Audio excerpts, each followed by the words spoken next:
عارف الماتشات المستفزه اهو، هو ده الماتش المستفز النهارده. عيب قوي ان النهارده ابقى طالع من القاهره وجماهير النادي عندها امل ان احنا نكسب هناك اي نتيجه او حتى نتعادل ونجي لهم خسرانين 5. عيب قوي على لعيبه النادي الاهلي الاستسلام الرهيب اللي احنا شفناه في الملعب ده.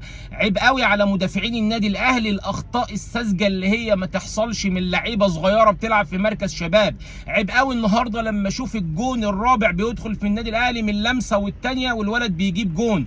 عيب قوي النهارده لما اشوف لعيبه نص الملعب ما عندهمش استحواذ على خط النص اطلاقا، سايبين لعيبه صن داونز يعملوا اللي هم عايزينه. عيب قوي النهارده اسوأ السيناريوهات يا جماعه اللي كنت اتخيلها ان الاهلي يتعادل او حتى يعني اسوأ الظروف ان هو يتغلب 1-0. بيرسي تاو النهارده اسوأ حاجه كنت اتخيلها في الماتش، الراجل بيقدم احسن ماتش النهارده. عيب قوي على 7-8 لعيبه من لعيبه النادي الاهلي لازم يراجعوا